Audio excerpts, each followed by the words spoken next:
Hello everyone. तो इस video में हम बात करने वाले थोड़ी कुछ डिफरेंट थिंग।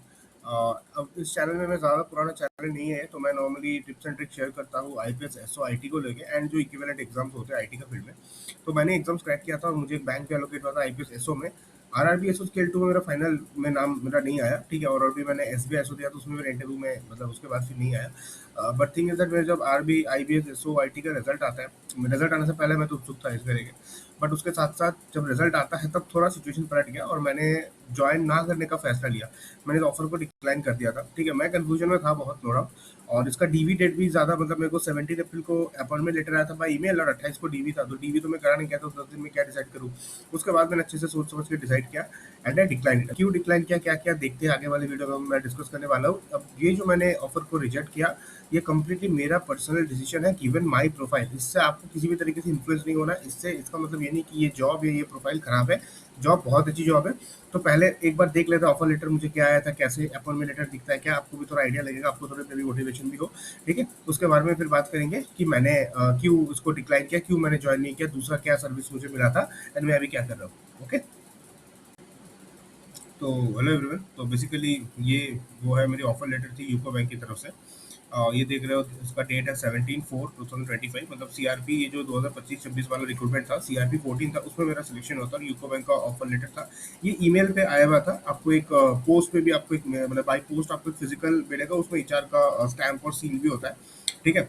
तो ये मेरा नाम है जयदीप। यहाँ मैंने अपना address, roll number, registration number ये मैंने ब्लर कर दिया जो अपना एकदम पर्सनल डिटेल्स था। And this an appointment letter. इसके बाद क्या था, इसके बाद कुछ नहीं था। ये देखो, अब एक बार इसको दिखा ले तो उसमें क्या है, वेलकम। ये अलग अलग बैंक का ना वेरी करेगा अलग अलग। इसमें जैसे 2 पेज का था, ये एक था, दूसरा एक अटैचमेंट आता है टर्म्स कंडीशन करके, ठीक है। तो that has the terms condition of employment. किसी बैंक में भी थोड़ा और अच्छे तरीके से है, तो डिपेंड करता है। और यहाँ पे देखो, IT officer junior management scale 1 specialist cadre in the bank, ठीक है। Common attendance by interview IPS. तो आईपीएस एसओए वही मैंने क्रैक किया था and allocate to UCO bank. ये मेरा फर्स्ट प्रेफरेंस वाले बैंक था, यूको बैंक, ठीक है। एंड दिस इज ये मेरा रिपोर्टिंग था 28। तो देखो, अब डेट ज़्यादा टाइम नहीं दिया था, 17/4 से 28/4 का डेट दिया था रिपोर्टिंग करने के लिए। कोलकाता पे है जो यूको बैंक का हेडक्वार्टर है और आईटीडी मेजरली वही पे है। That's all. ये यहाँ पे सेम है। ये आपको ऐसे बाई पोस्ट भी आपको एक हार्ड कॉपी लेटर आपको आता है, बट अगर नहीं भी आया तो कोई दिक्कत नहीं, मेल में आ जाता है, वो कैरी करोगे तो बहुत सफिशिएंट है, ठीक है। तो this is what my letter. अभी आते हैं मैंने मतलब क्यों ऐसा मतलब मैं इसको क्यों ज्वाइन नहीं करा। मैंने डीवी तो मैं कराने गया था, but finally by decline it. तो उस पर थोड़ा बात करते हैं। And because of these things मैं कुछ दिनों से वीडियो नहीं बना रहा था। मुझे लगा कि मैं खुद क्या मेंटरशिप या क्या गाइड करूँ। जब मैंने खुद ही ऑफर को डिक्लाइन कर दिया है, लोगों के मन में डाउट होगा ना कि ऑफर शायद उतना अच्छा जॉब नहीं है, उतना अच्छा एग्जाम नहीं है, बट ऐसा नहीं है। मैंने डिक्लाइन करा बेस्ड ऑन माई प्रोफाइल। देखो सिंपल बात है, ये दिस इज फॉर फ्रेशर्स, ठीक है। इसमें कोई आपको एक्सपीरियंस की जरूरत नहीं है स्किल बनाने के लिए। अभी 2024 में मैंने इसका रिटर्न एग्जाम निकाला, मतलब उससे पहले से मैं प्रिपेयर कर रहा था, 23 में मैंने दिया था। तब जो मेरी एक्सपीरियंस के साथ जो प्रोफाइल थी, जितनी मेरी सैलरी थी, जितनी मेरी टेक्निकल स्किल्स थी, उसके हिसाब से ये स्केल 1 का जॉब इट वाज एट एक अच्छे लेवल पे था, ठीक है। It was an aspiration for me. But धीरे धीरे एक्सपीरियंस के साथ मेरी टेक्निकल स्किल जैसे ग्रो हुआ, मेरी कॉम्पिटेंसी जैसे बढ़ती गई और मुझे ऐसे ऑफर्स अच्छे अच्छे आने लगे बेस्ड ऑन एक्सपीरियंस, अच्छे पैकेज की ऑफर, अच्छी कंपनी से ऑफर हो। तब मुझे लगा कि नहीं, मैं आईटी ऑफिसर स्केल 1 को मैं आउटग्रो कर चुका हूँ। अभी मेरे को अगर बैंक आईटी में घुसना है तो मुझको स्केल 2 मिनिमम ट्राई करना चाहिए। और 6-7 साल में तो स्केल 3 के लिए भी एलिजिबल होते हो। कुछ कुछ लैटरल हायरिंग्स देखे हैं मैंने, भले वो थोड़ा स्किल सेट स्पेसिफिक हो जाते हैं। तो मुझे लगा नहीं, मुझे स्केल 2 स्केल 3 टारगेट करना चाहिए, क्योंकि लास्ट 5 साल मतलब 5 ईयर, अभी तो मेरा 6 साल के ऊपर एक्सपीरियंस हो गया, 6 साल हो गया। जब लास्ट ईयर किया था 5 ईयर्स प्लस था। तो 5 ईयर का आपका जो एक्सपीरियंस है, जो मैंने मेहनत करी है, वो ऐसा लग रहा है ना सारा कुछ मतलब मेरा वेस्ट चला जाएगा। सारा कुछ मैं वेस्ट करूँ, ये मुझे लगा था। मेरी पर्सनल ये डिसीजन है, मेरी पर्सनल थॉट है, इससे आपको इन्फ्लुएंस नहीं होना है। आपको अपनी आपकी जो प्रोफाइल है उसके बेस पे आपको डिसाइड करना है, ठीक है। सिंपल बात है। अभी ये जॉब की बात करूँ, जॉब बहुत अच्छी जॉब है, जैसे मैंने पहले बताया। अभी इसकी सैलरी की बात करूँ, एज अ फ्रेशर इसमें कोई एक्सपीरियंस नहीं लगता। एज अ फ्रेशर आपको कम से कम इन हैंड 75-76 आएगी। 2027 से 12 पर डेट लागू होगी, आपकी भी सैलरी इंप्रूव हो जाएगी। अच्छी जॉब है।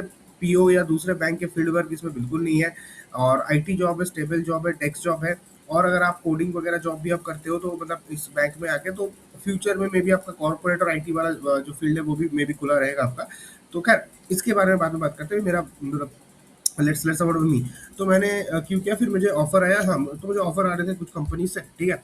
तो मुझे डेलॉयट से ऑफर आया है और तब 1 अप्रैल के बाद में था। मतलब इसका तो रिजल्ट आ गया और मैं सोच रहा था क्या करूँ, यही जॉब मैं ज्वाइन करूँगा, मैं अपनी कंपनी से रिजाइन कर दूंगा, ठीक है।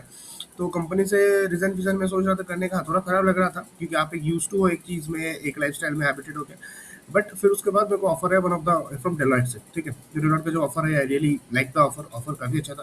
तो मुझे लगा ऑफर में जो मुझे मिल रहा है, चाहे रोल रिस्पॉन्सिबिलिटी हो, कंपनसेशन हो, whatever, as an IT officer scale 1 मुझे 4-5 साल लगेंगे मेहनत करके उस जगह पे पहुंचने के लिए जो मुझे आज मिल रहा है, ठीक है। तो बस यही मुझे लगा, and based on that I took a decision कि नहीं, मैं IT ऑफिसर स्केल 1 को आउटग्रो कर चुका अपने करियर में। मेरे लिए अभी स्केल 1 नहीं है, मुझे स्केल 2 स्केल 3 मुझे टारगेट करना चाहिए। तो इसी थॉट प्रोसेस के साथ मैंने डिक्लाइन किया इस ऑफर को, ठीक है। क्योंकि मुझे जो मिल रहा था ऑफर फ्रॉम डेलॉइट, में करेंटली वहाँ पे काम कर रहा हूँ, उस लेवल पे पहुंचने के लिए मैंने जो बताया 4-5 साल मुझे देने पड़ेंगे एज IT स्केल ऑफिसर। तो सब कुछ फिर से नए से शुरू करना, डिपार्टमेंट का सबसे जूनियर बंदा बनना, सब सब कुछ चीज़ों को नए से सीखना, अब मेरे को एनर्जी नहीं था वो, ठीक है। तो that is the reason I I choose this decision, इसलिए मैंने इसको ज्वाइन नहीं करा। अगर वो ऑफर नहीं आता शायद मैं इसको ज्वाइन कर लिया होता, 90% मैं इसको ज्वाइन कर लिया होता। पर ऑफर आ गया, पर कहते हैं ना जो होता है अच्छे के लिए होता है, वट एवर। मुझे लगा ऐसा नहीं करना चाहिए था, हमें को भी थोड़ा टेंशन हो रहा, टेंशन नहीं मतलब थोड़ा कन्फ्यूजन हो रहा था उस टाइम पे। एक तरीके से यहाँ पे ले ऑफ वगैरह इधर हो रहे थे 2025 में, एंड एवरीथिंग वहाँ पे ऊपर से गवर्नमेंट बैंक का जब स्टेबल होता है, स्टेबिलिटी के लिए जाने जाते हैं बैंक जॉब्स। बट मैंने लगा कि ठीक है, थोड़ा रिस्क लेता, अभी रिस्क लेने का ये है ना, ये अपने मतलब क्या बोलते हैं, अपने कैपेबिलिटीज पे, अपने एक्सपीरियंस पे, अपने नॉलेज पे मैंने भरोसा रखा, भरोसा लेके मैंने ये डिसीजन लिया, ठीक है।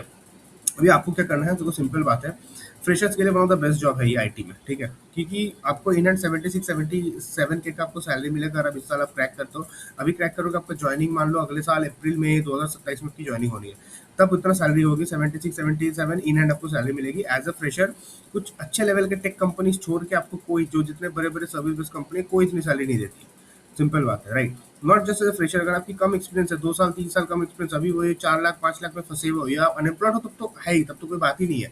अगर आप 2 साल वही 4-5-6 लाख पे फंसे हुए हो, in that case you should consider this job very seriously, it's a very good job. दूसरी बात, अगर आप एक ही सर्विस बेस्ड कोई कंपनी में या कोई स्टार्टअप में आप 4-5 साल 6 साल से फंसे हो, ग्रोथ नहीं दिख रही है, सैलरी नहीं दिख रही, कोई लाला कंपनी फंसे हो, इसमें अगर आपका हो जाता है आप चले जाओ, ठीक है। It's a very good job, stable job है, अच्छा है। बट अगर आप थोड़े अच्छे हो टेक्निकल स्किल्स, अगर आपके अच्छे हैं, आपकी कोडिंग अच्छी है, मे बी आपके 2-3 साल एक्सपीरियंस बस हुआ है, पैकेज मतलब 5-6 लाख के उतना अपनी हो, बट अगर लगता है आप ग्रो कर पाओगे लाइफ में, आपकी कोडिंग अच्छी है, टेक्निकल चीज अच्छे है, उस केस में आप थोड़ा 1-2 साल आप दे के देखो IT फील्ड में। अभी आने का जरूरत नहीं है, बिकॉज 30 ईयर्स तक इसकी एज लिमिट होती है, ठीक है। तो अगर आपको अभी जल्दबाजी में आने की जरूरत नहीं है, आप थोड़ा 1 साल आप मार्केट देखो कि आपकी स्किल्स क्या है, आप मार्केट में कहाँ बैठते हो, थोड़ा आप एक्सपेरिमेंट कर सकते हो। अगर आपकी एज 25-26 है, थोड़ा आप एक्सपेरिमेंट कर सकते हो। ये जॉब को क्रैक करना आपके लिए कोई मुश्किल काम नहीं है, ठीक है। मैं बता रहा हूँ, थोड़ी वैकेंसी अगर बस सपोर्टिव रहे, this is very easy to go clear a job. उसमें फिर क्या है, आप देख लो, क्योंकि आपको वहाँ पे बेटर अपॉर्चुनिटीज मिलेंगे। ये जो मान लो फॉरेन वगैरह के जॉब ढूंढ रहे हो, ऑन साइड देख रहे हो, और हाँ अभी तो ऑप्शंस कम हो गए ऑन साइड के, तो वैसे अगर आप लगता है आपकी कैपेबिलिटी है, आपको लगता है कि आपके पास चांस है, उस केस में आप इस जॉब को सेकंड प्रायोरिटी में रख सकते हो, ठीक है। बट हाँ, इन केस अगर आप government sector, private sorry public sector में आने का सोच रहे हो, तो इस जॉब को हमेशा हमेशा, अगर आप एलिजिबल हो IT ऑफिसर के लिए, बैंक की जो जर्नलिस्ट होती है, बैंक पीओ से हमेशा ऊपर रखना। IT ऑफिसर की जॉब जो है ना, बैंक पीओ से मैं पर्सनली बहुत बेटर मानता हूँ। अगर आपके पास मतलब ऑब्वियसली IT ऑफिसर हर कोई नहीं बन सकता, और कुछ स्पेसिफिक क्वालिफिकेशन चाहिए, BTech होनी चाहिए, CSE IT से, MCA से। तो अगर आपके पास IT के लिए एलिजिबल हो, आप प्लीज IT ऑफिसर को प्रायोरिटी में रखो, ये बोलना था। और दूसरी बात है, जो एक्सपीरियंस हो गया ना, तो स्केल 2 स्केल 3 के भी आप पैरेलली देखते रहो। फिर जैसे सिर्फ IPS का नहीं, RRB का स्केल 2, तो उसमें सिर्फ एक साल का एक्सपीरियंस मांगता है। बहुत से बैंक अपना इंडिविजुअल रिक्रूटमेंट कर रहे हैं, जैसे सेंट्रल बैंक ऑफ इंडिया ने पिछले साल निकाला था, मैच सिस्टम जो था SBI ने बहुत अच्छा निकाला था, SBI का मैं स्केल 2 अप्लाई किया था, फाइनली मेरा जाके नहीं हो पाया, बट जो भी हो, ठीक है। इस तरीके बहुत सारे रिक्रूटमेंट्स अलग अलग बैंक करते हैं, IPS के बाहर जाके भी अपना इंडिविजुअल निकालते हैं। एंड फिर इंश्योरेंस के ITs होते हैं, वो काफ़ी अच्छे हैं, वो भी आप सब थोड़ा ट्राई करो। तो एक अगर आप 1-2 साल का एक पीरियड को पकड़ोगे ना, देखो ये प्रिपरेशन तो आपका 2-3 महीने में हो जाएगा, बट आपको थोड़ा वेट करना पड़ेगा सही अपॉर्चुनिटी के लिए। तो 2 साल के अंदर देखोगे IT ऑफिसर्स के अच्छे अच्छे अपॉर्चुनिटीज निकले हुए हैं। स्पेशली अगर आप CS के लिए आप हर जगह एलिजिबल होगे, PC कुछ ओपनिंग्स में एलिजिबल नहीं होते हैं, बट हाँ मेजरली एलिजिबल होते हैं, बट कुछ जगह पे नहीं एलिजिबल होते हैं, तो अनफॉर्चुनेटली वहाँ पे तो कुछ नहीं कर सकते हो। तो बाकी बहुत सारे पब्लिक सेक्टर ऑर्गेनाइजेशन हो गए, इंश्योरेंस हो गए, बैंक्स हो गए, वो भी रिक्रूटमेंट करते हैं IT ऑफिसर्स के। थोड़ा सा वहाँ पे नज़र बनाए रखना, आपको स्केल 1 से बेटर पोजीशन आपको मिल सकती है, या मान लो कोई पसंदीदा बैंक मिल जाए, तो ये ओपन रहना ऑप्शंस के लिए। बस यही इसमें कहना था। अभी मिलते हैं अगले वीडियो में, तब तक के लिए बाय बाय, टेक केयर।